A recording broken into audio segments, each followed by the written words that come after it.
Olá, bem-vindos ao canal Vozes da Filosofia. Este vídeo é uma continuação do vídeo anterior. Vamos prosseguir analisando a seguinte questão: por que não é possível ser um intelectual crítico de direita? Ou melhor dizendo, por que não é possível ser, do ponto de vista político, um intelectual crítico de direita? Ora, dizíamos no vídeo anterior que todo pensamento é orientado por interesses, por princípios e por valores. O nosso pensamento nunca é neutro. Nós não pensamos a partir de um zero absoluto. O nosso pensamento é sempre orientado por critérios, como disse, por valores e princípios. Ou seja, é preciso se indagar, ou melhor, é preciso indagar acerca dos interesses que orientam o intelectual de direita. Dizíamos também que é possível ser um intelectual de direita. O que eu continuo afirmando é que não é possível ser o intelectual crítico. Ou seja, não há no posicionamento político de direita uma radicalidade da crítica. Quando ela existe, ela é superficial, ou insuficiente. O pensamento de direita segue, via de regra, a lógica do funcionamento do capitalismo, que é sempre a defesa do lucro ou do interesse privado, que é colocado, portanto, acima dos interesses comuns, ou da coletividade, ou da sociedade como um todo.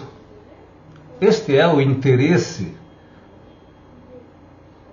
ou melhor dizendo, é a este interesse que o intelectual de direita defende. Diferentemente do intelectual de esquerda, que é crítico, o intelectual de direita ele defende a sociedade que aí está, porque supõe que este é o melhor mundo dos mundos possíveis, é o melhor dos mundos possíveis. Ou seja, por que vislumbrar um outro projeto de sociedade, um outro projeto de civilização, se nós estamos vivendo no melhor dos mundos possíveis?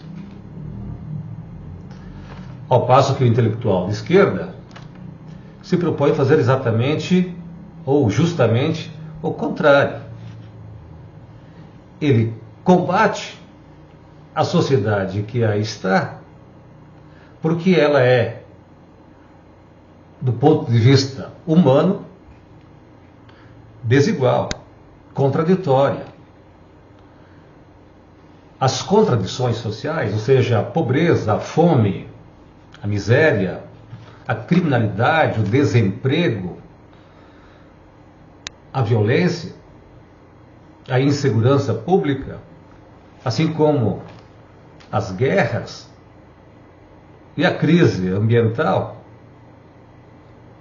são pensados e concebidos pelo intelectual de direita como se fossem questões que não tivessem nada a ver com o capital, ou com o capitalismo, com a lógica predatória e destruidora do sistema econômico chamado capitalismo, que é o sistema em vigor.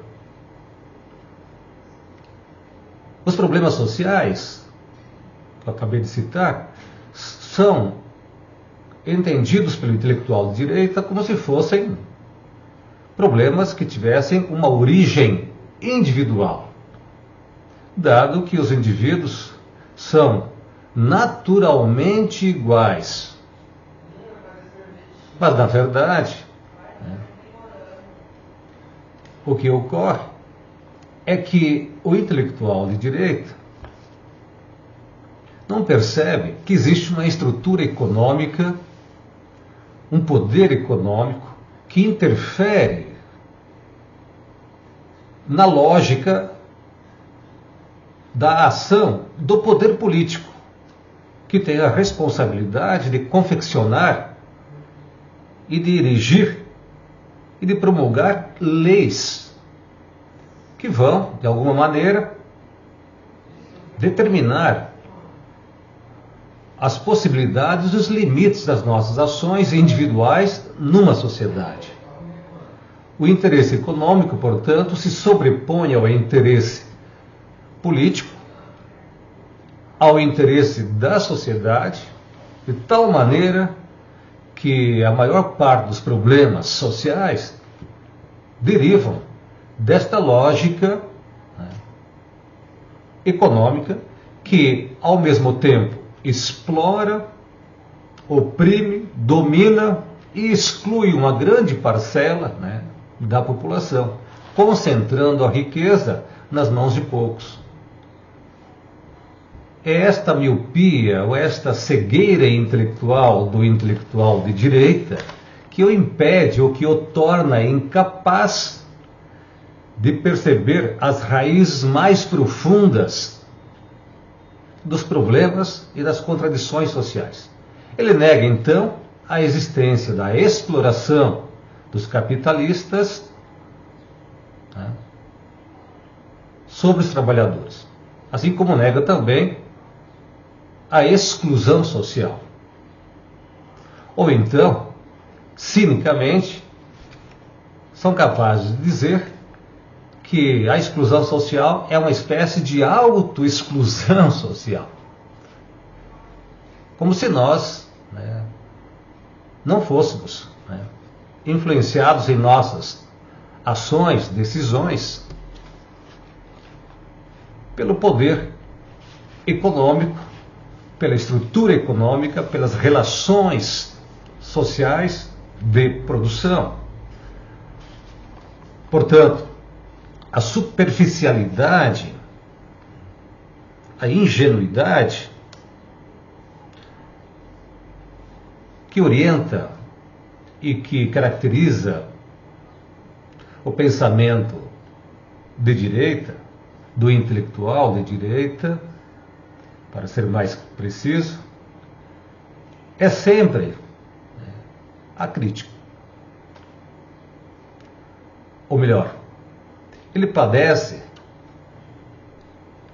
de uma incapacidade que lhe é congênita, que é a incapacidade de perceber, de questionar, de indagar acerca dos pressupostos, acerca da validade desses pressupostos, desses princípios e valores, desses conceitos que orientam o seu pensamento. Esses princípios, esses pressupostos são tomados como se fossem dogmas, verdades absolutas, inquestionáveis. Por isso se diz que há uma espécie de doutrinação teórica, ideológica no pensamento de direita, limitando a sua compreensão da sociedade. Ou melhor dizendo, o intelectual de direita defende valores que são opostos àqueles valores e princípios defendidos pelos intelectuais de esquerda. O intelectual de direita limita-se a defender a liberdade econômica dos indivíduos, a liberdade de empreender como se fosse, né, absoluta. Ou como se a nossa liberdade, de fato, individual, fosse soberana. Como se não houvessem limites, né? Quando se trata de indagar acerca de questões mais fundamentais, por exemplo, para que existe a economia, o intelectual de direita vai dizer que a economia existe para promover o interesse individual, a busca do lucro, que é a vantagem econômica privada. Então, nesse sentido, não se produz alimentos propriamente ditos. O que se produz são lucros.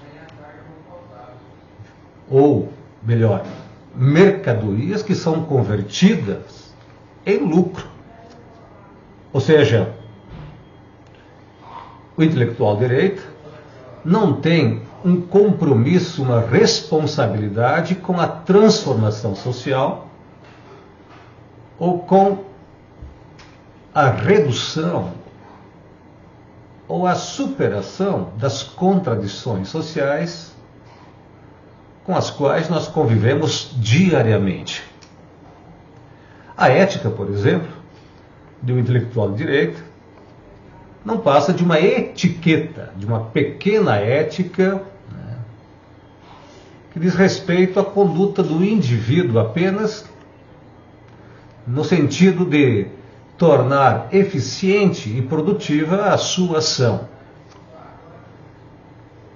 Quando se trata de questionar a crise ambiental, ou mesmo as guerras, o intelectual de direito não percebe que há um poder econômico que orienta, que impõe, determina a destruição do meio ambiente com o objetivo de ampliar o lucro, o capital, com o objetivo, claro, de tornar possível a reprodução ampliada do capital. Assim também com as guerras. O intelectual de direito é incapaz de perceber que uma guerra empreendida por um Estado nacional é, no fundo, comandada pelo poder bélico, pela indústria bélica, pelo interesse econômico, que se sobrepõe ao interesse nacional. Ou seja, é esta ingenuidade, essa superficialidade e acriticidade que nos conduzem a afirmar, então, que o intelectual de direito, na verdade, não passa de um ideólogo do sistema econômico capitalista que está posto, ao passo que o intelectual crítico ou de esquerda, né, pretende desvendar não só os mecanismos de exploração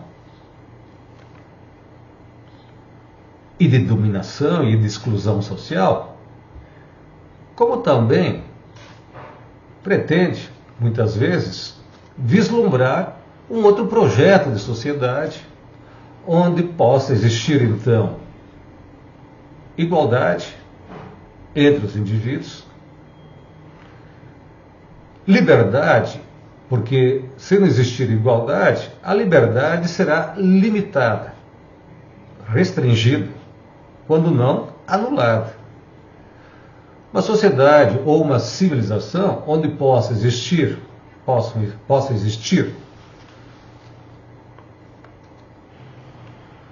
e de fato possa se realizar a nossa própria natureza humana, onde haja então, de fato, respeito à dignidade dos seres humanos, onde a paz, o convívio pacífico entre povos, nações, seja possível. Ou seja, o intelectual de esquerda é capaz de perceber que no sistema econômico capitalista existem interesses, forças econômicas que orientam, que limitam, determinam o nosso pensar, o nosso agir, o nosso fazer, tanto ao nível individual quanto ao nível social. De tal forma que a filosofia que é a expressão da vida intelectual, ela cobra de nós um posicionamento crítico. E se a crítica filosófica não for radical, ela não é, de fato, crítica. E muito menos uma verdadeira filosofia. Porque a filosofia também pode se transformar numa ideologia quando é instrumentalizada por um poder econômico, por um poder político, por um poder religioso, a serviço, por exemplo, do capital. A filosofia, ou mesmo a ciência, a técnica, a religião, deixam de exercer um papel crítico de contestação da ordem vigente e se tornam instrumentos de opressão e de dominação. Mas o intelectual, seja ele qual for, tem um papel que é indeclinável, que é o de nos fazer pensar para além das aparências. Ou melhor dizendo, o intelectual de direita é incapaz de questionar as verdadeiras raízes, as verdadeiras causas dos problemas que afligem a humanidade. Por isso, ele também é incapaz, do ponto de vista intelectual, de responder a esses mesmos problemas de forma crítica, criteriosa ou rigorosa. Por isso, se você gostou desse vídeo, não deixe de dar aqui o seu like, de ativar o sininho para receber as novas notificações, de compartilhar esse vídeo para com seus amigos e conhecidos. Não deixe também de fazer as suas perguntas, seus questionamentos. Até o próximo vídeo.